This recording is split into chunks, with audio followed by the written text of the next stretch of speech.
With sunrise approaching, they scramble from the wreckage and flee. Ron and I evaded for about an hour and a half. In between the rice paddies, they have these irrigation canals, and Ron and I had gotten to the water with just our noses above the water. But the Iraqis scour the area and eventually discover them. I was struck in the head with the stock of the AK-47. Ron took one to the back of the head, and at that point they bound our hands behind our back. The next day, the dazed soldiers appear in this video on the Arab TV network Al Jazeera. I can't believe this is happening. I don't want to die in this country, knowing how the Iraqis treat the prisoners. And all the while, I thought about my little girl and my little boy.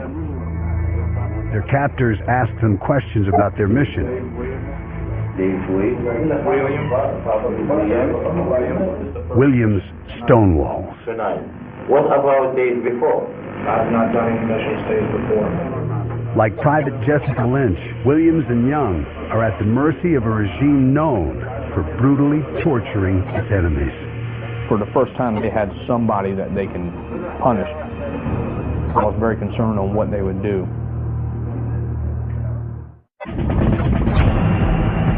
It's less than a week after the invasion of Iraq. Army Captain Carter Price from West Virginia commands a company of 14 tanks en route to Baghdad. Price thinks his men are ready for anything that comes their way.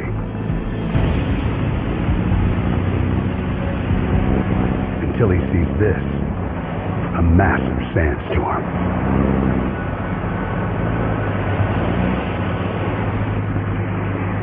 It looked like you were on Mars.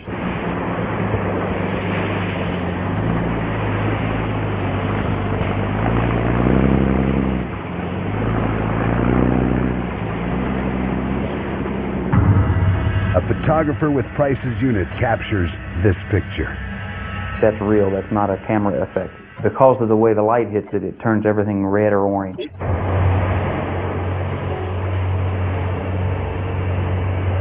The storm stalls the invasion for 2 days.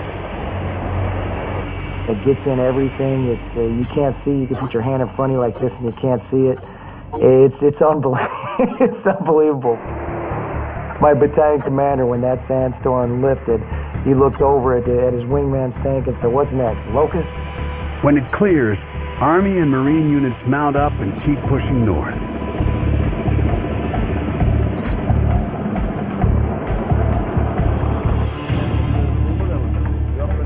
For a week now, 19-year-old Private Jessica Lynch has languished in an Iraqi hospital bed, terrified and severely injured, a prisoner of war.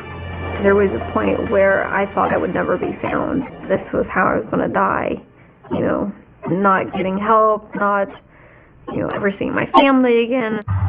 On April 1st, she thinks she hears a helicopter and then shouting right outside her room. I wasn't sure who was standing on the other side of that door and what they wanted. That was kind of the moment of truth for me. Are you in any pain? Okay. Where's those windows go out to, Aaron? It's okay, it's okay. As the minutes rolled by and, they started talking to me, one even ripped off the American flag off his uniform and handed it to me. So the more they kind of talked, the more comfortable that I got. So you're with me, Jessica. They rush Lynch to the waiting helicopter. Make sure we get a good count, guys, as she comes in. And her nightmare ends. There you go. You're doing great, Jessica. You're doing wonderful, okay? Welcome back. And I realized, oh my gosh, I get to go home and I get to see my family and I get to eat a turkey dinner with mashed potatoes and applesauce. Lynch's rescue isn't the only good news for U.S. forces. Saddam's army is rapidly disintegrating and still hasn't used weapons of mass destruction. As time progressed, the issue of WMD kind of went to the back burner, and we were more concerned with fighting these different factions that were found within Iraq. But with the Iraqi army all but defeated, U.S. troops immediately face a new and deadly problem. They can't distinguish friend from foe. One minute they're smiling, the next minute they're trying to kill you. And it's hard to fight a war like that. 80 miles southeast of Baghdad, these Marines set up a checkpoint. They're trying to identify Iraqis who may join a growing guerrilla force, ready and willing to kill Americans. Certain indicators to look for, the haircut, the boots, shoes, how well they are dressed, how much money they are carrying. They nabbed this 20-year-old walking along a road from Baghdad. He has a book containing notes supporting Saddam's regime. All right. He ran up to Baghdad, and then he came back down south. And the whole time he kept this book. He knew if we found this book, he was going to get in trouble. He claims the notebook isn't his, but his story doesn't add up. He's my cousin, and I was writing, and just I want to give it back to him. Tell him if he's lying, he's going to get himself into more trouble. The interrogation uncovers no solid evidence. I think this kid might just be confused. So they let the young man go, not knowing if they made the right call. Almost 3 weeks into the invasion, U.S. soldiers and Marines continue tightening the noose around Baghdad. And British soldiers are securing the cities of Qasr and Basra.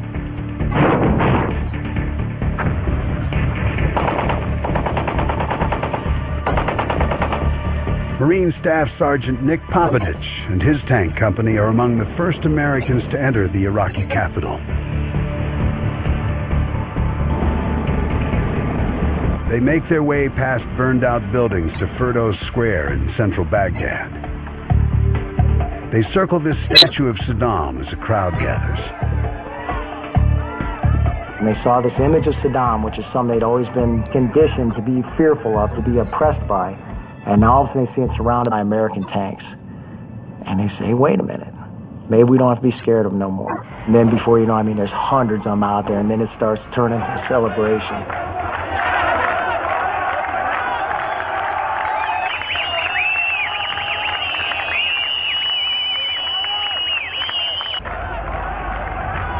Then an Iraqi child approaches a U.S. Marine with a proposition. And he goes up to the vehicle commander, Gunny Lambert, and he says, Mister, can you help us pull down the statue? So it was just a kid. It was a kid's idea.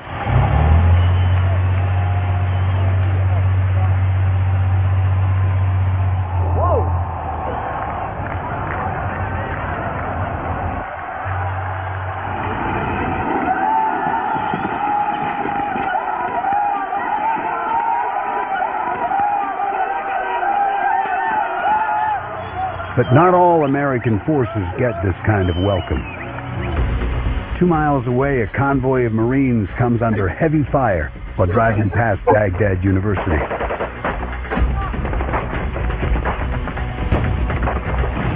They take cover and organize a counterattack. The Marines use an armored personnel carrier to ram the university's outer wall.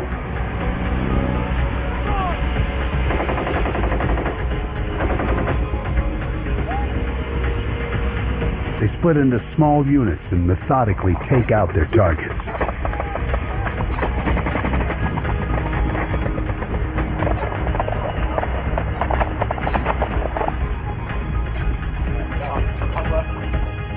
Soon, troops all over the city see resistance come to a stop.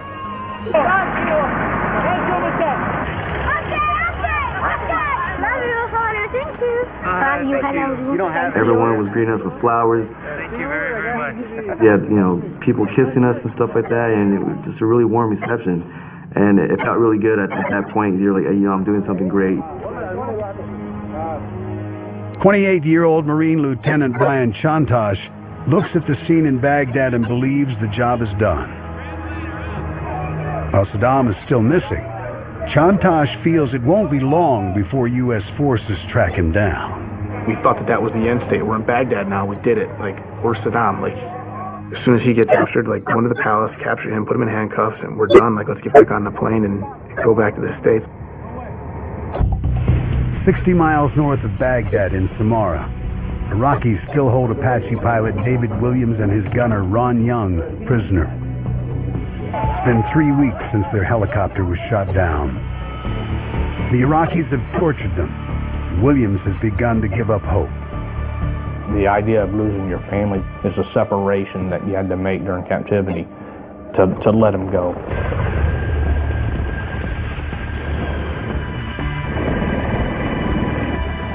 Suddenly, he hears a commotion outside his cell. I mean, just all of a sudden, in an instant, and the door was kicked open, and these Marines started running through the building, and they were screaming, "Get out, get out, get out." Marines rescue Williams and Young, along with the remaining captured soldiers from Jessica Lynch's unit. I mean, just the sheer joy, you know, you don't know whether to cry or you know, I mean, it was so hard to control your emotion. It was just incredible. Within days, Williams and Young are reunited with their families. And it was just incredible to be able to hold my wife in my arms again.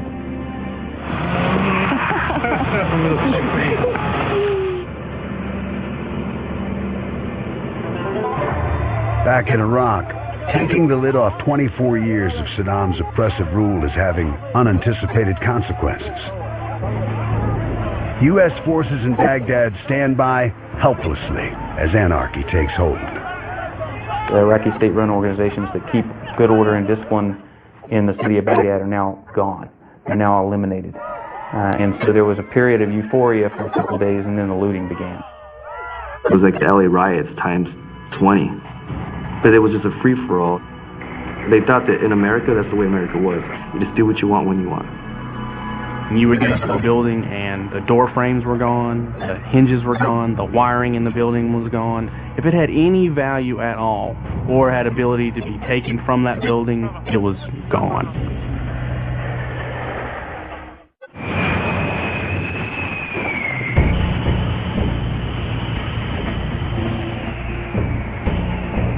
The Iraq War is only 6 weeks old when President Bush declares major combat operations are over. The United States and our allies have prevailed.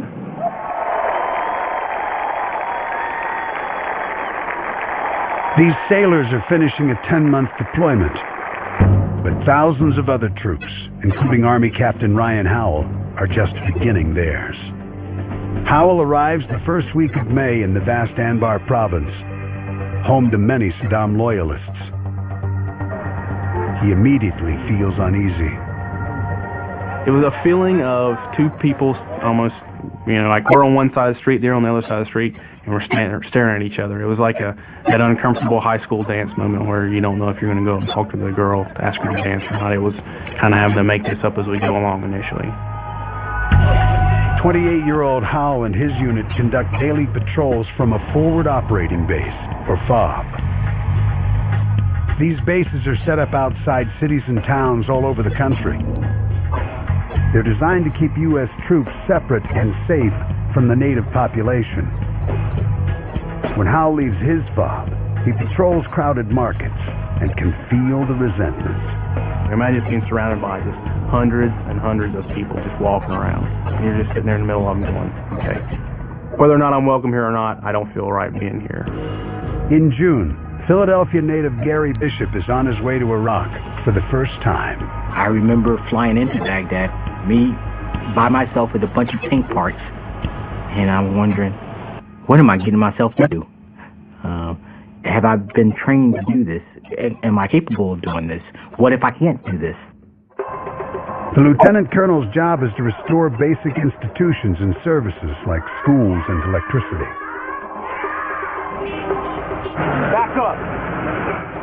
That job gets a lot harder when the U.S. completely dismantles Iraq's Sunni government, firing tens of thousands of members of Saddam's ruling Ba'ath Party. With the de-Baathification, a lot of the civil apparatus, everything from the trash pickup to the power station to the radio, all the things, again, that we take for granted as far as public works was pretty much abandoned.